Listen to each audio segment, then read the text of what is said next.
تو یاد رکھیے جتنے ایسے لوگ ہیں جو دعوے دار ہیں کہ ہم ہدایت یافتہ ہیں، وہ موت سے بہت گھبراتے ہیں، وہ کبھی نہیں چاہتے ہیں کہ وہ خود مریں۔ جہاد کا نام لے کر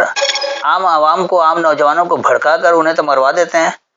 کبھی خود نہیں جاتے ہیں، نہ اپنی اولادوں کو بھیجتے ہیں۔ ان کی اولادیں پڑھ رہی ہوتی ہیں، کہیں کوئی ترقی یافتہ کام کر رہی ہوتی، دنیا میں کہیں اور سیٹ ہو رہے ہوتے ہیں، لیکن جو بیچارے عام عوام ان کو مرواتے ہیں۔ تب دیکھیے آگے اللہ کیا جواب دے رہا ہے، اور اس کے سبب جو ان کے ہاتھوں نے آگے بھیجا ہے وہ کبھی بھی موت کی تمنا نہ کریں گے، اور اللہ ظالموں کو خوب جانتا ہے۔ تو یہ لوگ موت کی تمنا کیوں نہیں کرتے ہیں؟ اللہ آگے اس کی خود ہی وضاحت کر رہا ہے کہ ولا یتمنونه، اور نہیں یہ اس کی تمنا کریں گے ابداً کبھی بھی، بما قدمت ایدیہم، اس کا جو اقدامات ہیں ان کے سامنے، انہیں تو پتہ ہے نا کہ وہ کیا اقدامات کرے، اللہ کا نام لے کر کتنا جھوٹ بول رہے ہیں، کس طرح لوگوں کو بہکا رہے ہیں، کس طرح لوگوں کو اللہ کی کتاب سے دور کر رہے ہیں، انہیں پتہ ہے، ان کے سامنے، ان کے اقدامات ان کے سامنے، اس لیے وہ کبھی تمنا نہیں کرتے کہ ہم مر جائیں۔ واللہ علیم بالظالمین، اور اللہ جانتا ہے ظلم کرنے والوں کو۔ تو جو بھی اللہ کی آیتوں کا انکار کر رہا ہے وہی سب سے بڑا ظالم ہوتا ہے۔ تو اللہ ظلم کرنے والوں کو اچھی طرح سے جانتا ہے کہ یہ لوگ اللہ کا نام لے کر کس طرح لوگوں کو اللہ سے دور کر کے غیر اللہ کی غلامی اختیار کرنے پر مجبور کرتے ہیں۔ اب آگے آئیے، آپ فرما دیں بے شک جس موت سے تم بھاگتے ہو وہ تو یقیناً تمہیں ملنے والی ہے، آ پکڑے گی، پھر تم اس کے سامنے لوٹائے جاؤ گے، جو جاننے والا ہے پوشیدہ اور ظاہر کا، وہ تمہیں اس سے آگاہ کر دے گا جو تم کرتے تھے۔ اب اس آیت میں بھی بڑی اہم بات ہے، یہ مروجہ ترجمہ تو ایسا ہی ہے کہ اگر تم موت سے بھاگ رہے ہو تو یقیناً بچ تو نہیں سکتے، موت تو بہرحال تمہیں ملے گی، پکڑے گی، آپ پکڑے گی، اور تم اللہ کے پاس ہی لوٹائے جاؤ گے۔ اور اللہ اپنی خوبیاں یہ بتا رہے کہ وہ پوشیدہ اور ظاہر کا جاننے والا ہے، پھر وہ تمہیں آگاہ کرے گا جو تم کرتے تھے۔ یاد رکھیے کہ اللہ کسی کو آگاہ نہیں کر رہا کہ تم کیا کام کر رہے ہو، تم کون سا عمل کر رہے ہو۔ تو اس آیت کو ذرا اچھی طرح سے سمجھیں، یہاں اللہ بات کیا کر رہا ہے، اور وہ لوگ بھی سمجھ لیں جو قیامت کے انکاری ہیں، کس خوبصورت انداز میں اللہ نے بتا دیا کہ قیامت کے دن کس طرح سے بات ہوگی۔ قل کہو ان الموت، بے شک جو خاص مردنی ہے، الذی تفرون منہ، وہ جو کہ تم فرار اختیار کر رہے ہو اس سے، فإنہ ملاقیکم، پس بے شک وہ تم سے ملاقات کرے گی، کیونکہ اللہ نے کہہ رکھا ہے کہ کل نفس ذائقۃ الموت، موت ہر ایک نفسیات کو چکھے گی۔ ثم تردون، پھر تم رد کیے جاؤ گے، تم لوٹائے جاؤ گے، الی عالم الغیب والشہادۃ، اس کی طرف جو پوشیدہ اور ظاہر کو جاننے والا ہے۔ فَيُنَبِّئُكُم، پس وہ تمہیں خبر دے گا، بما کنتم تعملون، اس کی جو تم عمل کرتے رہے۔ اس آیت میں دیکھیے اللہ کتنی وضاحت کے ساتھ بتا رہا ہے کہ کہو بے شک یہ جو موت ہے تم اس سے فرار اختیار کرنا چاہ رہے ہو، تم اس موت سے بھاگ رہے ہو، تو یاد رکھو بھاگ نہیں سکتے، بے شک وہ ضرور تم سے ملاقات کرے گی، تو موت تمہیں چھوڑے گی نہیں، چاہے تم کتنا ہی چھپنے کی کوشش کرو، کہیں بھی بھاگنے کی کوشش کرو، اور پھر بالآخر تم لوٹائے جاؤ گے اس ہستی کی طرف جو پوشیدہ اور موجودہ سب کا جاننے والا ہے، چاہے کتنا ہی چھپا کر رکھے، کتنا ہی غائب میں رکھو، صرف اپنے دل تک ہی اسے چھپا کر رکھو، تو اللہ وہ بھی جانتا ہے، اور جو مشاہدہ ہو جائے، جو سامنے آ جائے، جس کو لوگوں نے بھی دیکھ لیا، وہ بھی اس کے علم میں، وہ بھی اس سے بچا ہوا نہیں۔ پھر اس کے بعد وہ یہ بتا رہا ہے کہ وہ تمہیں خبر دے گا اس کی جو تم عمل کرتے تھے۔ تو جتنا عمل تم نے کیا ہے دنیا میں، اس کی خبر دینے والا کون ہے؟ وہ اللہ ہے، اور وہ کب دے گا؟ یوم حشر میں ہی دے گا، قیامت کے دن ہی دے گا، اس سے پہلے کوئی خبر نہیں دیتا۔ دنیا میں جتنے شخص مرے آج تک، کوئی ایک بتا دے کہ مرنے سے پہلے اللہ نے اس کو خبر دے دی کہ تمہارا یہ عمل صحیح تھا اور یہ عمل غلط تھا؟ اگر یہ بات ہو جائے تو پھر یوم القیامت کی ضرورت ہی نہیں رہتی۔ یوم القیامت تو ہے ہی یہی کہ آپ نے دنیا میں جو عمل کر رکھا ہے اس کا نتیجہ آپ کو دیا جائے اس میں، چاہے اچھا ہو یا برا۔ اس کے لیے اللہ نے کہہ رکھا ہے کہ فَمَن يَعْمَلْ مِثْقَالَ ذَرَّةٍ خَيْرًا يَرَهُ وَمَن يَعْمَلْ مِثْقَالَ ذَرَّةٍ شَرًّا يَرَهُ۔ تم ذرہ برابر خیر کرو گے وہ بھی تمہارے سامنے آئے گا، اس کا بھی تمہیں نتیجہ دیا جائے گا، اور جو تم ذرہ برابر شر کر رہے ہو اور نقصان پہنچا رہے ہو اس کا بھی نتیجہ تمہیں دیا جائے گا۔ تم اسے دیکھ لو گے، تمہارے سامنے ہوگا کہ یہ تمہارا عمل تھا، تم اس کا انکار نہیں کر سکتے۔ تو یہ تھی ان آیتوں کی لفظی تشریح، میں نے ایک لفظ کر کے سمجھا دیا، گو کے جملے میں بھی بتایا، لیکن شاید ذرا رواں بات نہیں ہو سکی، تو میں ایک بار اس کا پورا خلاصہ پیش کر دیتا ہوں کہ ایسے لوگ جنہوں نے شرعی احکامات کو اٹھانے کا دعویٰ کر رکھا ہے کہ ہم نے شرعی احکامات کا بوجھ اٹھا لیا، تو سیدھی سی بات ہے کہ یہ ہر مذہب میں ایسے لوگ ہوتے ہیں، جیسے ہندوؤں میں پادری ہیں وہ پنڈت ہیں، عیسائیوں میں پادری ہیں، یہودیوں میں ربی ہیں، اسی طرح ہر مذہب کا ایک ٹھیکیدار بنا ہوا ہے، تو ایسے ہی مسلمانوں میں علماء ہیں جو مذہبی ٹھیکیدار بنے ہوئے ہیں، جنہوں نے کہہ رکھا ہے کہ اللہ کے احکامات کا بوجھ ہم نے اٹھا رکھا ہے، ہم سے پوچھو ہم بتائیں گے، ہم جسے غلط کہیں اسے غلط سمجھ لو، ہم جسے صحیح کہیں اسے صحیح سمجھ لو، اللہ کی کتاب سے ہدایت لینے کی کوشش نہیں کرنا ورنہ گمراہ ہو جاؤ گے۔ دراصل بات یہ ہے کہ اللہ کی ہدایت، اللہ کی کتاب سے لوگ جب تصدیق کرنے لگیں گے تو ان کی دکانداری بند ہو جائے گی، ان کی غلط باتیں سمجھ میں آ جائیں گی، اس لیے وہ لوگ روکتے ہیں کہ خبردار خود سے نہیں سمجھنا۔ تو یہ جن لوگوں نے بوجھ اٹھا رکھا ہے شرعی احکامات کا، تو دراصل انہوں نے اس یہ بوجھ اٹھایا ہی نہیں ہے۔ ان کی مثال اس شدت پسند سرخوں کی جیسا ہے جو غصے سے جیسے سرخ ہو جائے، کسی مار پیٹ کی وجہ سے سرخ ہو جائے، خون کا دباؤ بہت زیادہ سر کی طرف بڑھ جائے اس کی وجہ سے وہ سرخ ہو جائے، کسی تکلیف کے بعد سرخ ہو جائے۔ تو یہ ایسے خاص سرخ لوگ ہیں کہ انہوں نے بوجھ اٹھا لیا ہے کتابوں کے سفر کا بھی۔ یہ اسفارہ کا مطلب دراصل کتاب نہیں، کیونکہ سفر یہ علمی سفر ہے، اللہ اپنے احکامات کو بتا رہا تھا، وہ علمی سفر میں سمجھ میں آتا ہے، اس لیے اسفارہ کو انہوں نے کتابیں کر دی ہیں۔ لیکن افسوس کی بات یہ ہے کہ یہی لفظ سفر جب سیام کے ساتھ آتا ہے تو وہاں یہ ایک جگہ سے دوسری جگہ جانے کو ڈال دیتے ہیں، جبکہ وہ بھی علمی سفر ہے،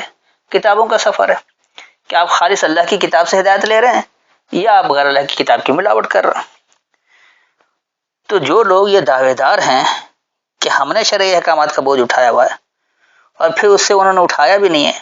تو دراصل ایسے سرخوں کی طرح ان کی مثال ہے، یہ ایسے سرخوں جیسے ہیں کہ جنہوں نے بوجھ اٹھایا ہے کتابوں کا، علمی سفر کا، کہ دیکھو ہم گھاٹ گھاٹ کا پانی پی رہے ہیں، ہم نے ہر جگہ سے سمجھ لیا، ہم نے سب کچھ کر لیا، ہم سے سیکھو۔ تو اللہ کہہ رہا ہے کہ ایسے لوگوں کی مثال بہت بری ہے، وہ اللہ کی آیتوں کو جھٹلا رہے ہیں۔ اللہ کی بات ہے تو اللہ کی آیتیں اس کی تصدیق کریں گی، اور قرآن سے تصدیق کر لو، اللہ آپ سے کہاں بات کر رہا ہے، اللہ کی باتیں کہاں موجود ہے؟ اللہ کی کتاب میں۔ اللہ کی کتاب قرآن کی صورت میں تمہارے ہاتھوں میں موجود ہے، اور ہر عمل کی تصدیق کر لو قرآن سے۔ اگر واقعی آپ اللہ کی طرف فرما بردار ہونا چاہتے ہیں تو اللہ کے احکامات کی جانکاری کے لیے، اس کی آگاہی کے لیے آپ کو اللہ کی کتاب اٹھانا ہوگا، اس کی آیتوں میں اس کی تلاش کرنا پڑے گا۔ لیکن اللہ کی آیتوں کا ہی اگر آپ انکار کر دیں، آپ اللہ کی آیتوں کو جھٹلا دیں، تو بہت برے لوگ ہیں آپ، سب سے زیادہ بری مثال ہے ایسے لوگوں کی۔ اور ان کو یہ اللہ کہہ رہا ہے کہ یہ جو ظلم کرنے والی قوم ہے یہ اللہ سے ہدایت نہیں لیتی۔ تو یہ صرف چند افراد کی بات نہیں، پوری قوم ہے۔ تو ایسے لوگ جو اللہ کی کتاب سے اپنے عمل کی تصدیق نہیں کرتے ہیں، اللہ کی کتاب سے اس کی آیتوں کے ذریعے اپنے ہر عمل کی تصدیق نہیں کرتے ہیں، وہ اللہ سے ہدایت ہی نہیں لیتے ہیں، کیونکہ وہ تو غیر اللہ کے کلام کا سہارا لے رہے ہیں، غیر اللہ کے کلام کی ملاوٹ سے سمجھ رہے ہیں۔ پھر اس کے بعد اللہ یہ بھی کہہ رہا ہے کہ اے لوگوں جو دعوے دار ہو کہ ہم ہدایت یافتہ ہیں، ہم سے بڑھ کر کوئی ہدایت یافتہ نہیں ہے، اگر تمہیں یہ گھمنڈ ہے، تمہیں یہ زوم ہے کہ تم اللہ کے لیے بڑے نزدیکی لوگ ہو کیونکہ تم اللہ کی بات کر رہے ہو، اور لوگوں کے علاوہ سے لوگ تو سارے ہی ہیں، لیکن ان لوگوں میں تمہیں یہ دعویٰ ہے، تمہیں یہ زوم ہے، تمہیں یہ گھمنڈ ہے کہ تم اللہ کے نزدیکی ہو کیونکہ تم اللہ کی بات کو لے کر چل رہے ہو آگے، تم اللہ کے بات کے وارث بن رہے ہو، تم کہہ رہے ہو کہ اللہ کے احکامات کو ہم سمجھائیں گے، شرعی احکامات کا بوجھ اٹھانے کا دعویٰ تم نے کر رکھا ہے۔ تو اگر واقعی یہ سچ ہے، یہ حقیقت ہے، تو مرنے کی تمنا کرو، ہر وقت تیار رہو، کیونکہ مرنے کے بعد جو آگے زندگی ہوگی وہ اللہ کے آگے جواب دہ ہونے کی بات ہوگی، یوم الحساب آئے گا. تم اس کی فکر ہی نہیں ہونی چاہیے کہ تم نے تو اللہ کی بات کو سمجھا، اس کا بوجھ اٹھایا ہوا، اس کے تم دعوے دار، اس کی باتوں کو سمجھانے کے دعوے دار ہو، تو تمہیں یہ کس بات کا خوف ہے؟ تم کیوں مرنے کی تمنا نہیں کرتے؟ تمہیں تو ہر وقت مرنے کے لیے تیار رہنا چاہیے. لیکن ایسا کیا ہے؟ کیونکہ یہ لوگ تو جھوٹے ہیں، تو اس لیے اللہ بتا رہا ہے کہ یہ کبھی بھی اس کی تمنا نہیں کریں گے، کبھی بھی یہ مرنے کی تمنا نہیں کریں گے، اس لیے کہ جو انہوں نے اپنے سامنے اقدامات کر رکھے ہیں ان کو پتہ ہے کہ انہوں نے کتنی ملاوٹ کر رکھی، کتنا جھوٹ بول رکھا ہے اللہ کے اوپر، اللہ کے احکامات میں انہوں نے کتنی ملاوٹیں کر رکھی ہیں، وہ یہ جانتے ہیں، ان کے اقدامات کیا ان کے سامنے موجود ہیں، وہ اس کو اچھی طرح سے سمجھتے ہیں، عام لوگوں کو بیوقوف بناتے ہیں، لیکن وہ اچھی طرح سے جان رہے ہوتے ہیں کیا کچھ ہے. تو اللہ جو ہے وہ ایسے ظلم کرنے والوں کو خوب جانتا ہے، اللہ سے کوئی بچا ہوا نہیں. پھر اللہ کہہ رہا کہ کہو بے شک یہ جو موت ہے، اگر تم اس سے فرار اختیار کر رہے ہو تو یاد رکھو موت تمہیں فرار نہیں ہونے دے گی، اس کی ملاقات ہو جائے گی، اور پھر تم اسی علم والے کی طرف لوٹائے جاؤ گے جو پوشیدہ اور موجودہ سب کو جانتا ہے، یعنی اللہ کی طرف لوٹائے جاؤ گے، وہاں تمہیں وہ خبر دے گا اس کی جو تم عمل کرتے تھے، تم نے جو بھی عمل کر رکھا اللہ اس کی تمہیں خبر دے دے گا، اللہ سے کچھ چھپا ہوا نہیں، کچھ بچا ہوا نہیں. امید ہے مکمل وضاحت ہو گئی ہوگی. پھر بھی اگر کوئی تشنگی رہ گئی ہو، کوئی بات سمجھ میں نہ آئی ہو، تو آیت کا حوالہ دے کر دوبارہ سوال کر سکتا ہے. السلام علیکم.